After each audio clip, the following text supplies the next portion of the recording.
Isay and you're watching my channel. At kung bago ka lang sa channel na to, don't forget to hit the thumbs up, the subscribe button, and don't forget to click the notification bell para sa mga susunod pang videos. At kung katulad ko, unti-unti na kayong nagmumukhang patata sa inyong mga bahay-bahay, kakahiga, maghapon, at magtoplok-toplok ng inyong mga cellphone, samahan niyo ako mag-makeup today. Or kung gusto nyo gawin to, ito ang aking tinatawag na Barney-inspired makeup. Dahil, wala lang, gusto ko lang mag-violet ngayong araw na to. I feel like violet has so much to offer. Ganun! Sabi mo namang bongga, ganun. So, I'll be right back.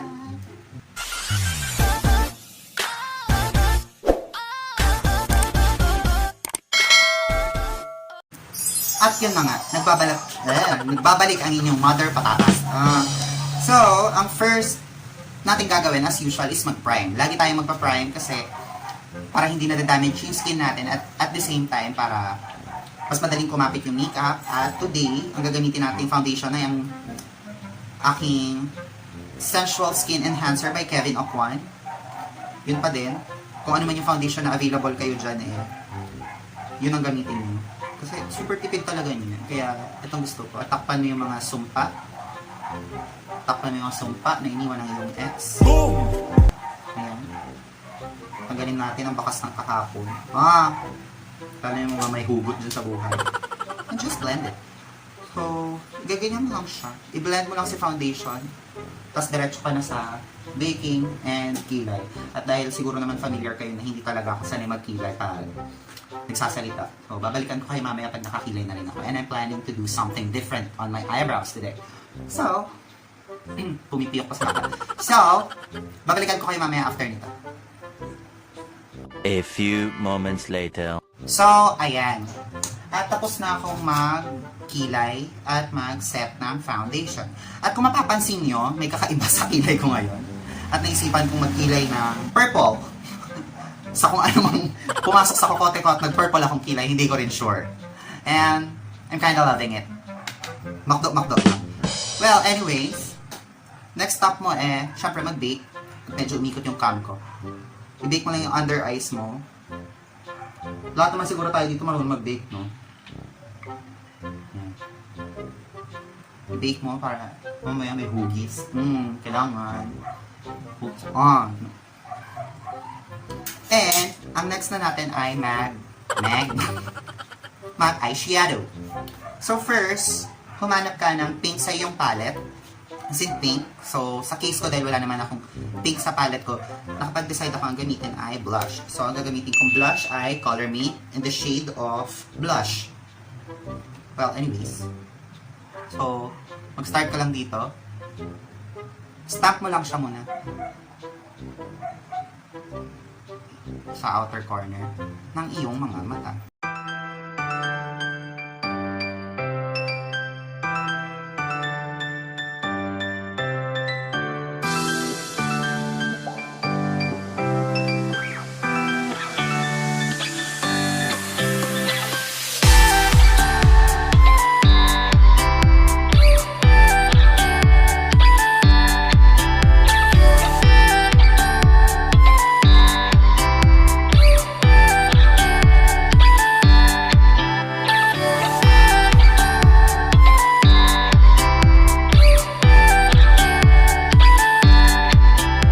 So, after nyan, nailagay ko na from here, medyo pinasok natin yung blush or yung pink color dito sa inner corners, pero hindi masyado malapit sa inner corners ng eyes natin. Tapos, shinate out na natin, tapos medyo tinapered na natin yung dulo para hindi siya masyadong harsh. Get a darker... Excuse moi. So, next nun ano na ba yung sinasabi ko? Well, yun nga. Kumuha ka ng darker shade of purple. In this case, I'm still using the Les Wattier Purple Shadow. Tapos, dito lang sa inner part ng corner, medyo mas mababa, sorry.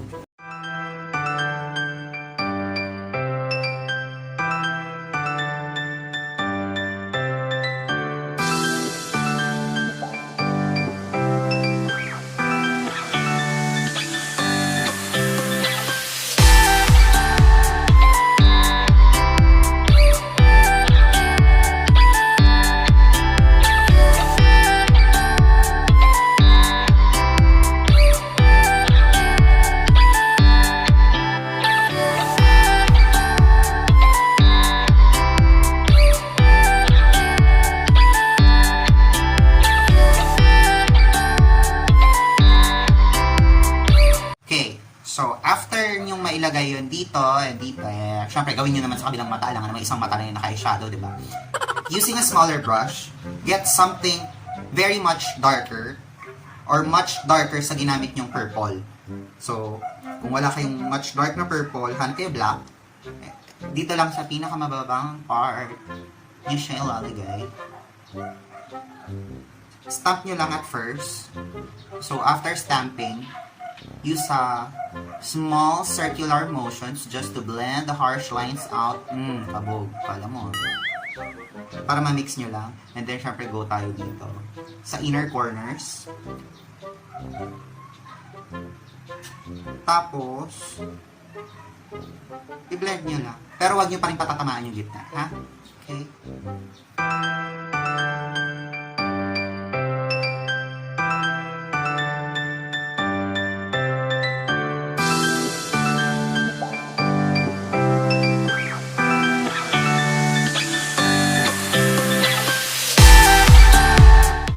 Ayun na nga.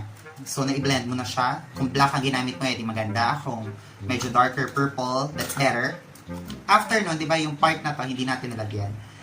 Get a concealer. Sa case ko, ang ginagamit ko ay color corrector na pink. Get a flat brush. Tapos, lagay ka dito. Sa gitna. Oh, yan. So, hindi ko malamang effect. Ang ganda ng effect niya. Sa gitna lang.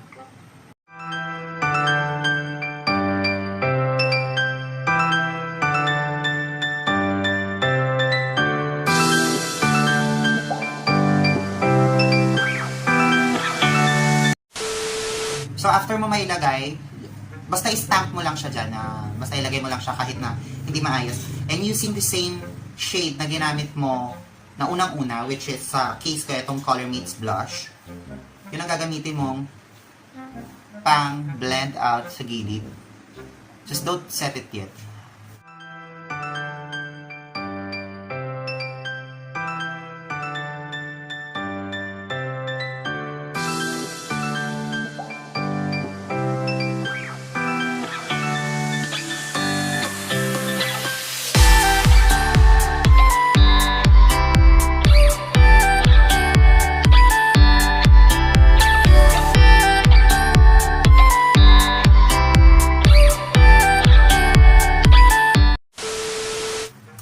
So, nakapag-cat eye na ako or nakapag-liquid eyeliner at nakapag-pop in na rin ako ng lashes.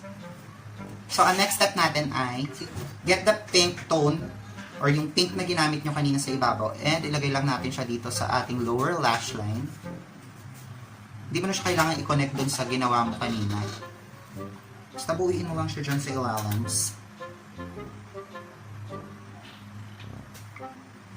Ba't kaya pag nag-eyeliner ka gano'n? So, dyan lang siya. Lagay.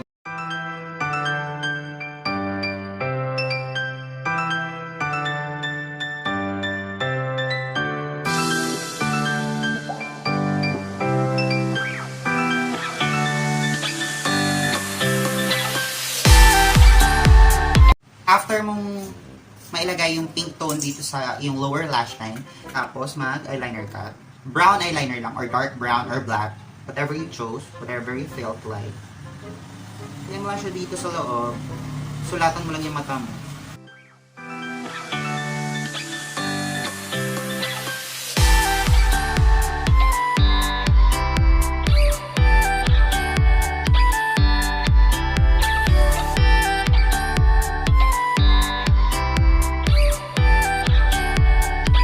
So, nailagay mo na, no?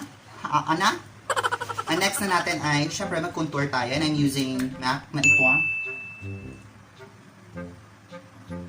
Tapos, syempre, ang ating ilong, kailangan bulabo.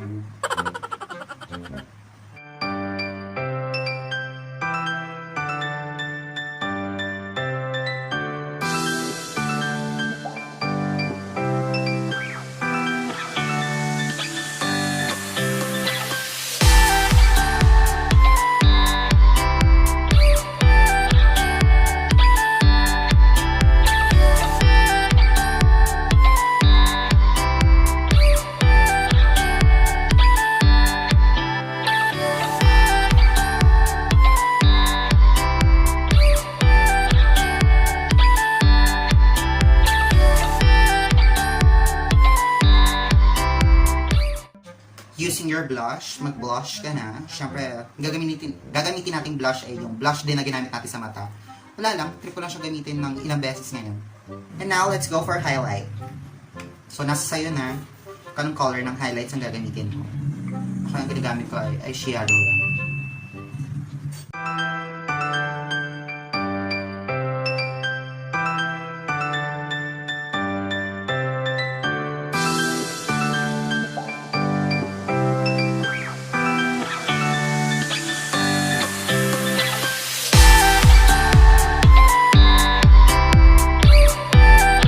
At ang gagawin ko na ay mag-lipsticks.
Open eye, feel the waves cut through me, hypnotized by the sounds I'm breathing in. Hold tight, chemicals collide.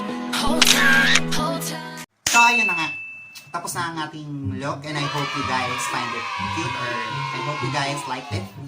At maraming salamat sa mga nananatiling nanonood. Maganda tong look na to pag kunwari mamamalengke, especially ngayong quarantine, syempre madalang na lang tayo makalabas. Ganito yung mga look na katanggap-tanggap sa lipunan. So maraming salamat ulit sa inyong lahat. And don't forget to give me a thumbs up, hit the subscribe button, and don't forget to click the notification bell para sa mga susunod pang videos. At dahil sa ating final look, napatunayan natin from patatas, kaya mo magmukhang french fries. At hanggang sa susunod. Bye!